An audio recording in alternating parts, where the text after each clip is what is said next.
Bienvenidas, bienvenidos a un episodio más de este su espacio que es el conversatorio y nunca mejor dicho, porque de verdad gracias a todas y todos ustedes que han estado mandando sus preguntas, que han estado participando en los chats, que han sido críticas de los personajes, de los invitados e invitadas que hemos tenido, que este espacio va creciendo y se va fortaleciendo. Así que no me queda más que agradecerles. Hoy no es excepción, traemos un gran invitado, ahorita les platico de él, pero por lo pronto de esa manera comenzamos el conversatorio aquí en la Octava Digital.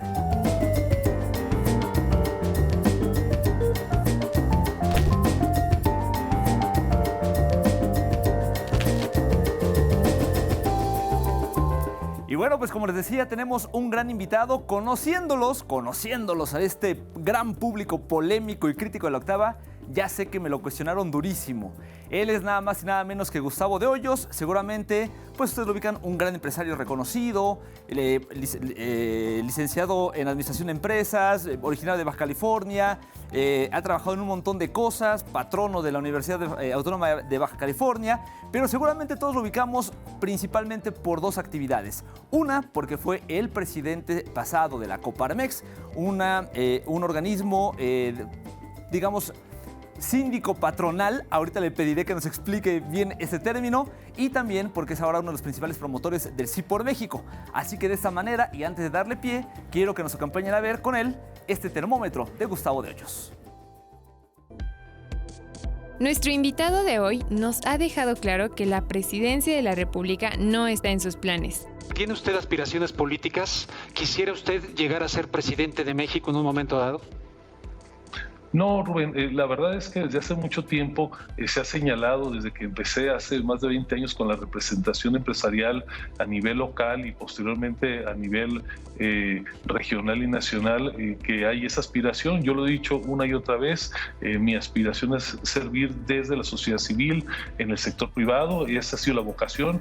No he tenido ninguna aspiración ni jamás he contendido por ninguna candidatura de ninguna especie, y mi vocación está justamente en eso, en el sector privado. Pero tiene un objetivo muy claro.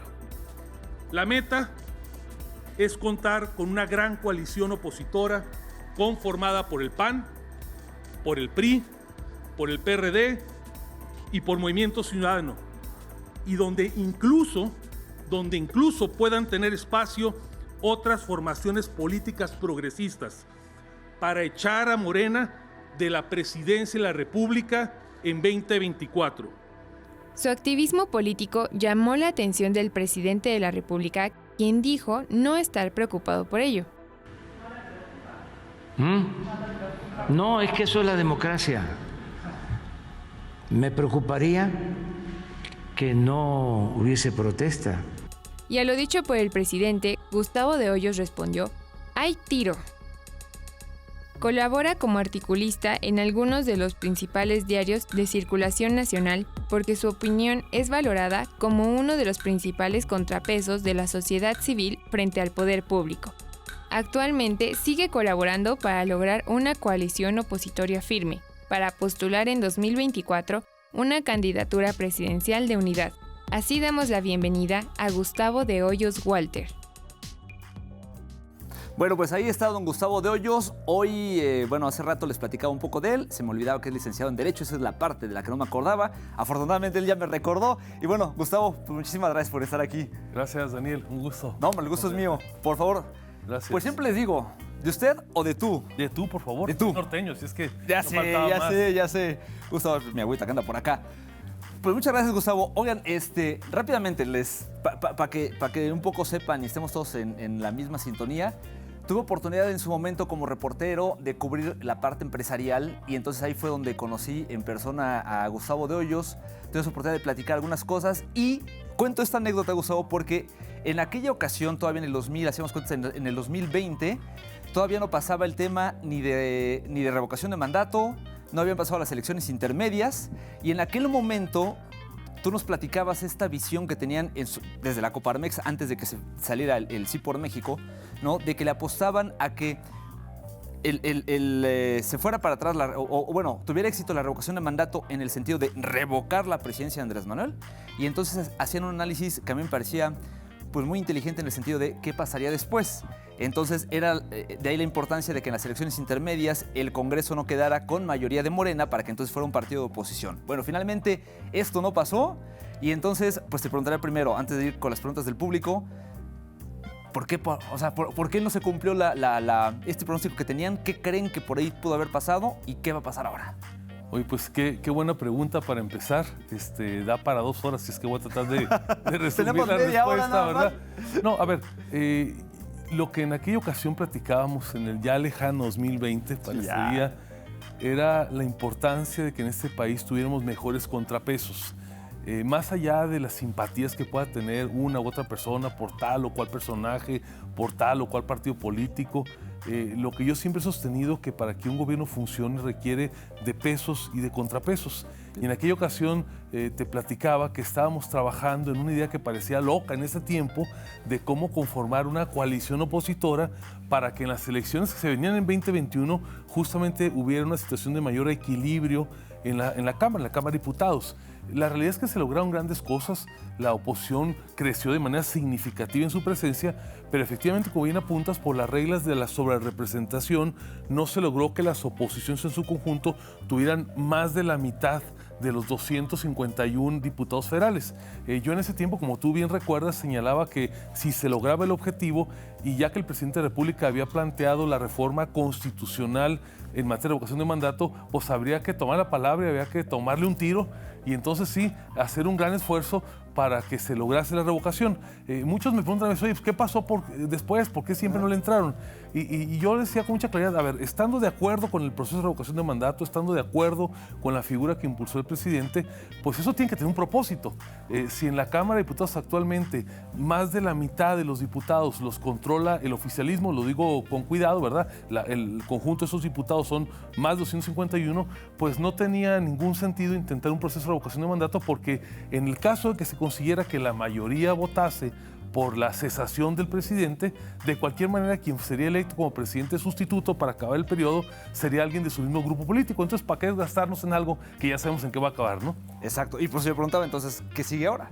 Bueno, estamos trabajando intensamente, yo lo publico con frecuencia en mis redes sociales, en construir una coalición opositora que hacia el 2024 presente una candidatura presidencial de unidad. Comparto aquí con la audiencia que ya logramos tener por primera vez unidos en una coalición muy importante por su número, por sus resultados, al PAN, al PRI, al PRD, que habían sido adversarios históricos. Nosotros estamos empujando que en el 2024 también se pueda sumar MC a esta coalición, porque nos parece que en estas condiciones el país, los ciudadanos, van a poder contrastar dos visiones. La visión que impulsa el presidente y su partido, muy respetable, con la cual yo desde luego no concuerdo, y una visión distinta del México ganador que pretendemos sea representada por el conjunto de las oposiciones. Ok, bueno, habiendo dicho esto y en este panorama, vamos a darle pie entonces a la gente que es realmente quien hace este programa. Si me permiten, vamos entonces, Gustavo, a correr la primera pregunta que te hacen llegar a través de las cámaras de la octava y si quieren, vamos a verla, por favor. ¿Qué es lo que usted propondría para cambiar, para mejorar aquí la ciudad? ¿Qué es lo que va a ser la diferencia entre lo que estaba antes y la unión que está haciendo hoy por hoy? ¿Qué es la diferencia? ¿Qué es lo que va a marcar un antes y un después de esta fusión entre ambos partidos? Buena pregunta. Y la voy a hacer más grandota. Voy a hablar del país, no solamente de la ciudad. A ver, todos reconocemos que este país tiene un gran rezago en muchas materias. Hay una pobreza ancestral, hay desigualdad, hay insuficiencia de muchos apoyos. Yo lo que sostengo es que para poder superar esta realidad no basta con algunos paliativos, no basta con algunos programas sociales. Qué bueno que estén ahí, hay que mejorarlos, hay que aumentarlos y hay que hacerlos más efectivos. Pero de lo que se trata, Daniel, al final de cuentas, es que este país le dé a cada persona oportunidades de prosperidad. Es decir, que una persona desde que nace encuentre oportunidades de salud, oportunidades de educación y que aquella mujer o aquel hombre que se decida hacerlo en base a su esfuerzo personal con un piso de bienestar que provee el gobierno pueda realmente conseguir su éxito. Yo por eso cuando el presidente dijo que condenaba a los aspiracionistas dije, pues no, lo que se trata es que hayamos millones de mexicanos y mexicanas que cada vez aspiremos a que nos vaya mejor, que les vaya mejor a su familia y eso es legítimo porque al final de cuentas todos queremos estar mejor. Entonces, ¿de qué se trata? ¿Cuál es la diferencia? Tener tener un gobierno mucho mejor organizado, que mantenga lo bueno de lo actual, es decir, los programas sociales, establezca otros, los monitorea mejor, pero sobre todo que genere oportunidades de bienestar. ¿Qué es lo que está ocurriendo? Que desgraciadamente por una mala administración, por un clima antiempresarial, pues lo que estamos viendo es que se bajó la inversión y esto a consecuencia lo que trae es que tengamos como nunca ya en décadas una altísima inflación. Sí, justamente te he escuchado en varias ocasiones, desde que te cubrí y posteriormente, que has hablado y has criticado mucho la visión antiempresarial del presidente López Obrador. Y él lo repite en el sentido contrario. Él dijo, ha mencionado, no es cierto, la inversión extranjera directa ha crecido, ahí están las cifras, no es cierto, a mí se ven los empresarios, Alfonso Romo y toda esta cúpula.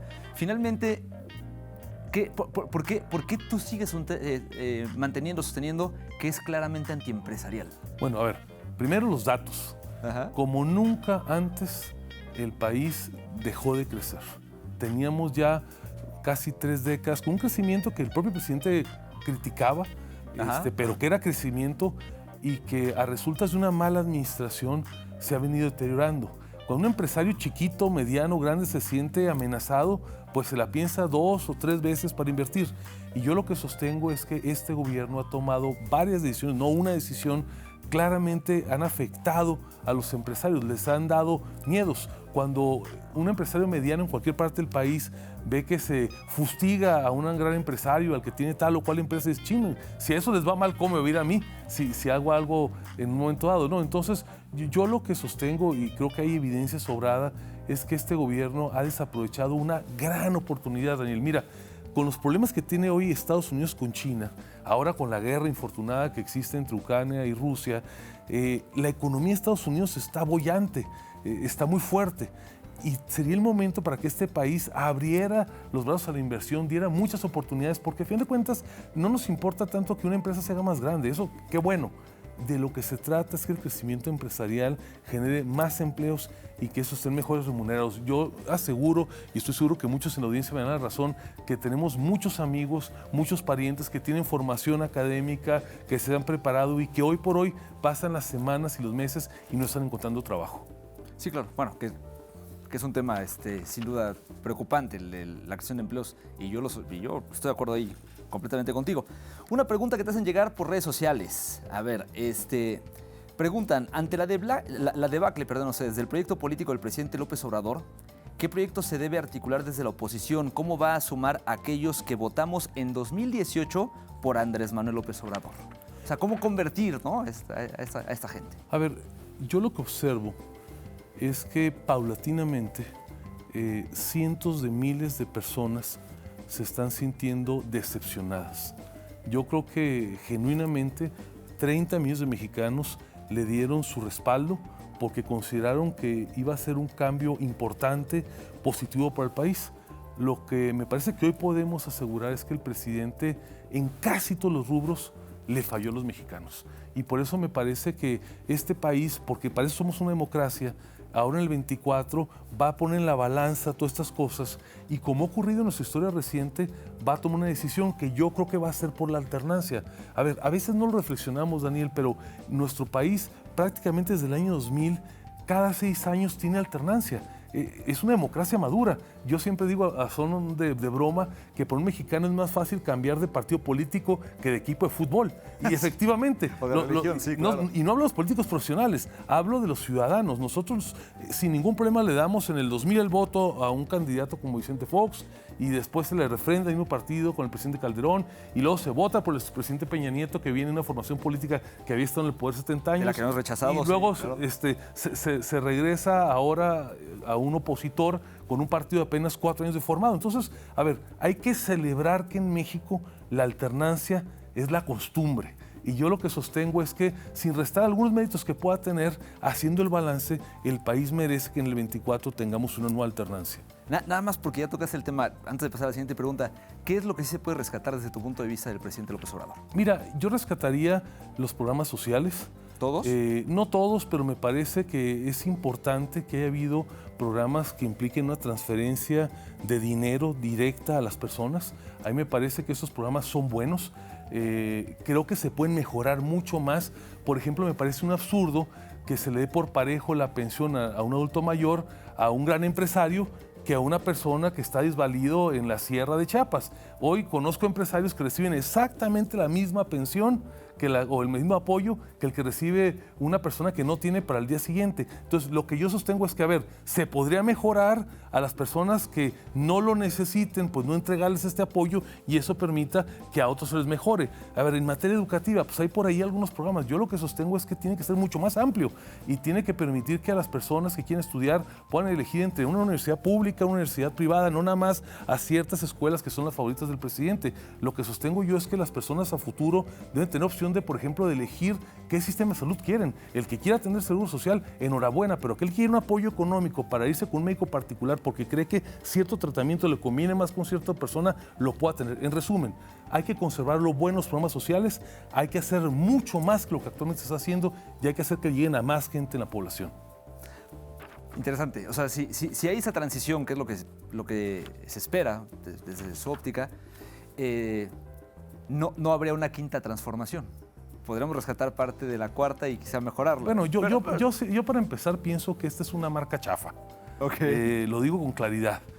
Ahorita está muy de moda, pero si volteamos para atrás, tuvimos el arriba y adelante con Luis Echeverría, claro. Tuvimos la solución Somos Todos con López Portillos, tuvimos el nacionalismo revolucionario con Miguel Amadrid, ya le puedo seguir. La verdad es que son marcas sexenales que mientras estamos en el mero momento, pues parece que van a durar toda la vida. Resulta que se acaba el sexenio y el día siguiente pues se borran de todos los letreros. Entonces yo no me engrano mucho, como dicen coloquialmente, que si es cuarta, que si es quinta. A ver, de cada administración hay que tomar lo bueno. Y se trata de que cuando no haya sido lo bueno suficiente, los mexicanos y las mexicanas tomamos una mejor decisión. Yo lo que sostengo es que hoy el país requiere prepararse para una nueva transición. Al presidente hay que reconocerle lo bueno que ya hizo, tiene su lugar en la historia. Yo creo que va a ser recordado como un gran activista político. Nadie había hecho lo que él logró, que en 4 años hacer un partido y lograr llegar a la presidencia. Hay que reconocerle eso, hay que reconocerle algunos programas sociales, pero el país requiere y merece algo mejor. Totalmente de acuerdo. Gustavo, a ver, otra pregunta que te hacen llegar. En este caso, sobre la relación que mantienes tú como empresario con el presidente de la República, López Obrador. Es una pregunta en cámara, así que pues vamos a ver qué es lo que le preguntan a Gustavo de Hoyos, por favor. Pues más que nada me gustaría preguntarle por qué razón obra López Obrador en vez de apoyarlo en toda su gestión como presidente de la República, ¿sí? Si es empresario, ahora sí que su participación dentro de la sociedad sería más que nada pues apoyarlo para que podamos salir adelante, ¿no? A ver, hace tiempo que no platico personalmente con el presidente. Platiqué con él en varias ocasiones siendo candidato, desayuné con él, conversamos fluidamente. Después, siendo yo presidente de un organismo empresarial, también tuvimos varias discusiones, también puntos, por cierto, de consenso. Déjame compartir con la audiencia que el incremento del salario mínimo que ahora el presidente López Obrador presume, y qué bueno, porque es un logro del país, fue una propuesta de la Coparmex. El monto con pesos y centavos que se aumentó el salario mínimo fue una propuesta específica de la Coparmex y él lo ha reconocido, hay que decirlo. Ahora, yo lo que sostengo que los ciudadanos tenemos que siempre respetar a la autoridad en términos institucionales. Yo cuando publico algún post, un tweet o algo en Facebook, critico las acciones. Critico las decisiones, pero siempre respetando institucionalmente a las personas, porque así me gustaría que fuera conmigo. Entonces, yo creo que en una democracia se vale disentir, se vale pensar diferente. Lo que hace fuerte a un país es tener diversidad y tolerancia, y me parece que ahí es donde el presidente le ha fallado más al país. El presidente López Obrador no ha entendido que como presidente de la República tiene una dualidad. Es jefe del gobierno y ahí le toca administrar lo mejor posible, pero también es jefe de Estado. En México no hay un rey, no hay primer ministro y presidente. Entonces, un presidente en México tiene que ser un factor de unidad. No le va a competir a la Virgen de Guadalupe, claro, pero digamos de los políticos es el que tiene la vocación de llamar a la unidad, a la concordia. Y me parece que si en algo ha fallado el presidente, aunque puede ser una lista muy larga, en lo que más ha fallado es que no ha sido un vínculo de unidad para los mexicanos. Pues interesante ahí esa parte. Perdón, me dio mucha risa la Virgen de Guadalupe, pero es que es cierto. De repente, si algo nos une a los mexicanos es la religión, estoy totalmente de acuerdo. La Virgen, la selección nacional y debería ser el presidente. Y debería ser, bueno. Ok, tenemos por aquí otra pregunta, se te la hacen llegar a través de redes sociales, concretamente Instagram. La gente te pregunta, ¿por qué piensas que el neoliberalismo es lo mejor para México? ¿Sí piensas esto y por qué? No, por cierto, hay que aprenderle mucho a los de nuestra generación al Instagram. Gracias por la pregunta. A ver, yo creo que se ha acuñado este término de una manera inadecuada. A ver, más que decir si soy de izquierda o de derecha, si soy neoliberalista, liberalista ortodoxo, libertario, ya ves que luego en esos términos... Sí, además ahí... A ver, ¿qué es lo que me define en mi pensamiento político?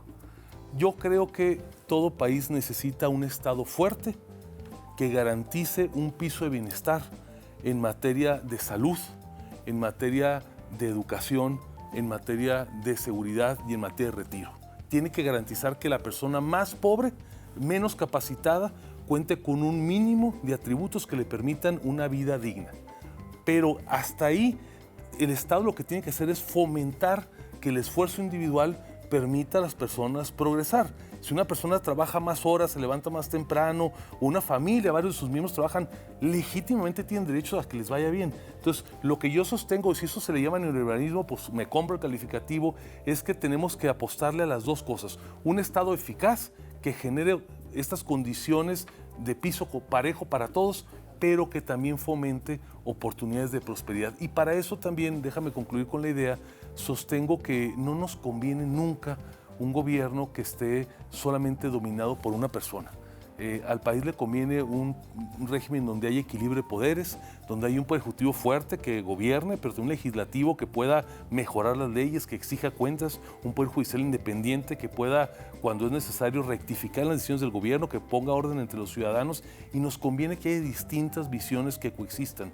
Yo si algo le critico al presidente es que llame traidores a la patria ahora, o antes conservadores, o de diferente manera, a las personas que están en un espectro distinto, pero insisto, el sol sale para todos y el país es muy grande y me parece que si algo tenemos que lograr es que podamos vivir en concordia entre todos los mexicanos. Se presentó recientemente la contrapropuesta de reforma electoral por parte de la oposición, la hizo el PRI, y hablaban ellos de la figura del primer ministro, si no mal recuerdo, o del vicepresidente, ¿no? Digamos, ¿tú conoces esa propuesta? ¿Puedes explicar un poco por qué la necesidad de tener una vicepresidencia? Bueno, a ver, empiezo señalando que el país ha ganado instituciones democráticas. Yo creo que la existencia de una institución como el INE garantiza que los ciudadanos sepamos que quien gane con votos va a llegar al poder. Por eso, de la propuesta presidencial que trata de desarticular el INE, me parece francamente desafortunada. Ahora, yo creo que las reformas electorales profundas y las reformas al Estado de este calado tienen que hacerse producto de un proceso largo de reflexión, de consenso y después pasar al ámbito legislativo. Yo creo que este no es el momento para hacer una reforma de este calado, ni en el número de los diputados, ni tampoco en la interposición de una figura como el primer ministro o el vicepresidente. Entiendo que después de la propuesta presidencial vino una propuesta del PAN, una propuesta del PRI. Hay elementos rescatables en todos ellos.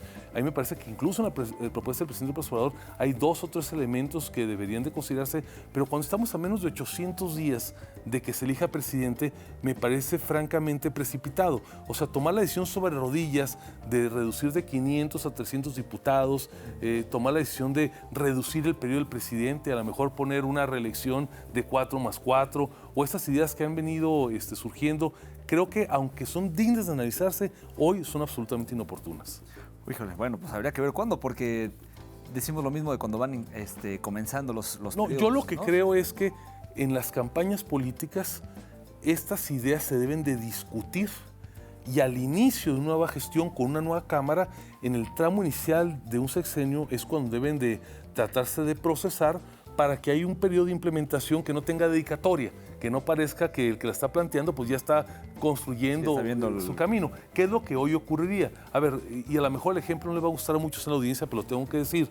Las reformas estructurales que se hicieron al principio de la misión del presidente Peña Nieto se hicieron en el momento que iba arrancando su administración. Aún así hay cosas que no alcanzan a aterrizarse, pero que estos cambios de fondo, que siempre hay cosas que mejorar, se hagan a 11:45, que cuando se aprueben le quede un año prácticamente al gobierno para ejecutarlos y que llegue el siguiente y los vuelva a cambiar, me parece que es más el retroceso. Cuando se ponen estas figuras, yo creo que hay que valorar muy bien si se gana más o se pierde más. Porque miren, algo que tiene el país y hay que reconocerle es que ha logrado tener estabilidad política prácticamente desde la revolución. No hay ni un solo país en Latinoamérica que haya celebrado elecciones todas las veces que les tocaba desde la revolución y hasta nuestros días. Entonces, esas ideas disruptivas de hacer más chiquito el Congreso, de poner un vicepresidente, todas esas cosas, pues la verdad pueden parecer sexys o hasta exóticas en un momento, pero me parece que requiere una larga deliberación.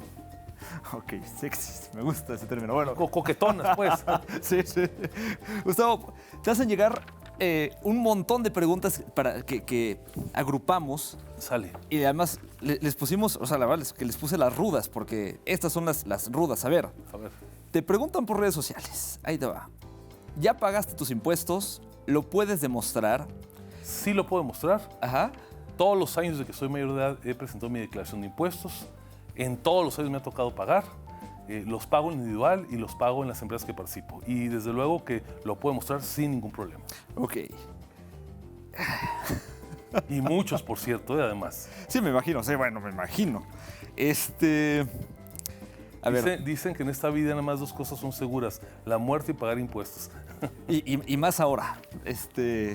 Se ha puesto con el tema de la digitalización, no estoy hablando del gobierno, o sea, con las nuevas herramientas, la verdad es que veo yo ya más rudos los dientes de La respuesta es sí, terminantemente sí, incluidos los que acaban de vencer el 30 de abril, que es la declaración anual del 2021.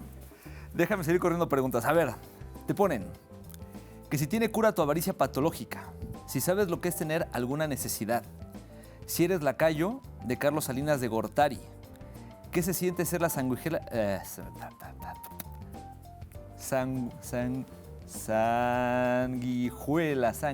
del poder? O rémora, zángano, te dice mi vidor. Bueno, eso ya no va a seguir. Pero esta última pregunta, más bien me interesa la última parte. Dicen, te preguntan que si eres aviador del Infonavit o te acusan de aviador del Infonavit y que te pagaban 80,000 pesos al mes por ser socio del traidor señor X. Mira, a ver, yo primero me parece que tenemos que aprender a mantener la conversación política en contraste de ideas. Con todo respeto a las personas que fueron las preguntas, me parece que cuando uno no puede discutir con civilidad, pues se pierde el diálogo. Por eso de las expresiones, digamos, fuera de contexto, mejor no las respondo. A ver, soy una persona que tiene aspiraciones. Me declaro aspiracionista, salgo de mi casa todos los días a las 6 de la mañana a trabajar y regreso a veces a las 12 de la noche porque le dedico una buena parte de mi tiempo, además de mis negocios, al trabajo público. Siempre es un trabajo honorario y no remunerado, de tal manera que me siento muy contento de poder contribuir de esa manera. Había una pregunta en el caso del Infonavit y la voy a aclarar y qué bueno que se hace la pregunta. Se montó por ahí toda una farsa alrededor de mi participación en el Infonavit. Yo, en tanto presidente de la Coparmex, fui miembro del Consejo de Administración del Infonavit, igual que lo han sido todos los presidentes, lo son los de la CONCAMIN, de la CONCANACO y los líderes de los principales sindicatos del país y otros representantes del gobierno. El Consejo de Administración tiene una remuneración. Yo le puedo decir a la persona que hace la pregunta categóricamente y le reto a que me demuestre lo contrario, que un solo centavo, fíjense lo que digo, un solo centavo de la remuneración como consejero yo no la recibí. En todo el tiempo que fui miembro del Consejo de Administración, Gustavo de Hoyos no recibió un solo centavo en sus cuentas. La remuneración que estaba prevista para que la recibiera el consejero se hizo en una aportación que está prevista en la legislación de Infonavit al organismo que yo representaba, pero les puedo asegurar categóricamente que ni un solo centavo, ya no digo 80,000 pesos, llegó a la cuenta personal de Gustavo de Hoyos. Es decir, es lo que voy. Es decir, esa cantidad que fuera se destinó para las actividades de Coparmex en su momento. Sí, a ver, lo que pasa es que los miembros del Consejo de Administración y los comités tienen prevista una remuneración y ellos determinan si la remuneración la reciben lo personal, lo cual es perfectamente legítimo porque dedican un tiempo importante, o, como es mi caso, renuncian a recibir esa remuneración y se entrega a la organización que representan, sindicatos, cámara empresarial. Yo lo que le digo a la audiencia, y qué bueno que se hace la pregunta, me encanta que me hagan ese tipo de preguntas, a ver, un solo centavo no recibí en tanto fui miembro del Consejo de Administración. Ok, me voy a brincar aquí una pregunta ya por cuestiones de tiempo, entonces me voy a ir a la última que tenemos preparada, porque también creo que es un tema que la gente trae como la astillita y que a lo mejor vale la pena aclarar. Te preguntan sobre un presunto desfalco a la Universidad Autónoma de Baja California. Entiendo que tú fuiste presidente del patronato de la universidad y entonces por ahí pues, señalan que hubo un desfalco. A ver, qué bueno que hacen la pregunta también. A ver, yo fui durante 12 años miembro del patronato universitario de la fundación de la UABC. Siendo yo presidente del patronato, el gobernador Francisco Vega Madrid y su gobierno dejaron de pagar las aportaciones que les corresponde a los gobiernos estatales, hacérselo a la universidad. Hicimos cuanta gestión fue posible en todos los términos. Ese saldo no se pagó por el gobierno del licenciado de la Madrid, y cuando vino el cambio de gobierno hicimos muchas gestiones, el patronato, el rector y el entonces gobernador del estado, Jaime Bonilla, y finalmente la administración del presidente López Obrador creó condiciones para que ese saldo fuera liquidado. El día que yo dejé el patronato universitario, lo digo claramente, el 100% del adeudo del gobierno del estado había sido liquidado. Que sea un desfalco, no. Lo que ocurría es que el gobierno no nos está pagando. Y déjame contestarle a la audiencia, a pesar de que había un adeudo de cerca de 7,000 millones de pesos, ni un solo maestro dejó de recibir su sueldo, ni un solo alumno perdió sus clases, jamás se tuvo la universidad. Gracias a una administración que teníamos un conjunto de voluntarios prudencial para evitar una contingencia de tipo, a pesar de que el gobierno dejó de pagar a la universidad su subsidio, pudimos seguir trabajando. Y aquí debo reconocer que el gobierno federal, el actual y el anterior, nunca se atrasó un solo día en el subsidio. Gracias a que el gobierno federal actual del presidente López Obrador y el gobierno anterior del presidente Peña Nieto sí fueron puntuales en el pago de su subsidio, es que toda la comunidad universitaria siempre pudo seguir funcionando. ¿Escuché bien? O manejaste la cifra de 7,000 millones. Sí, así es. ¿En una universidad se maneja? A ver, las universidades públicas tienen presupuestos muy amplios porque tienen cientos de miles de alumnos y tienen muchos maestros. La gran parte del gasto de cualquier universidad son las remuneraciones de sus catedráticos y de sus trabajadores administrativos. Sí. Ahí es a donde va. Lo que pasó en la Universidad Autónoma de Baja California es que el gobierno del estado, que aporta la mitad del subsidio y la otra mitad la aporta la federación, es una pequeña diferencia lo que aporta uno y otro, dejó de pagar por varios años. Literalmente dejó de entregar su aportación. Imagínense una universidad pública que pierde prácticamente el 50% de su ingreso, se pone en una condición difícil. Nosotros, con mucho esfuerzo, lo que logramos es que, a pesar de esta situación tan complicada que experimentó la universidad, no se despidiera a un solo colaborador, nunca se retrasó un solo día su sueldo, como ahora pasa de repente por ahí en otras áreas del gobierno. Se siguieron pagando las pensiones, se siguieron pagando a los proveedores, es decir, la universidad, gracias al trabajo no mío, al trabajo de muchos patronos y obviamente la gestión también de las autoridades administrativas, logramos que la universidad siguiera su cauce. Afortunadamente, debo decirlo, también es que antes de concluir mi encargo, ya concluyó porque tiene un periodo finito, se logró que el gobierno del estado en ese momento, que ya era el gobierno anterior al actual, liquidara al 100% ese deudo. Hoy está pagado. Buenísimo. Pues Gustavo, se nos acabó el tiempo, pero no quiero irme sin a ver si, como digo, quitarme la piedrita del zapato. Nada más una duda rapidísima. A ver, ¿cómo es la relación con Claudio X González? ¿Son cuates, van, salen, se echan un café de vez en cuando? Nos vemos casi todos los días. Ajá. A ver, empiezo diciendo que Claudio X González es un gran mexicano. Es una persona que ha dedicado voluntariamente su vida a trabajar por México desde la sociedad civil. Claudio X González fundó la Fundación Televisa, fundó Bécalos, que ha entregado becas justamente a cientos de miles de personas, fundó Mexicanos Primero, que logró que hiciera un cambio en el modelo educativo en el país, fundó Mexicanos contra la Corrupción y la Impunidad, que es la organización que ha estado mucho al pendiente de los temas de corrupción, y ahora juntos fundamos Sí por México. Yo lo que sostengo es que si este país tuviera unos cuantos mexicanos como Claudio, tenemos un país muy diferente. Es una persona a la que aprecio en lo personal, pero además tengo el gran honor de trabajar juntos por un México mejor. Órale, buenísimo.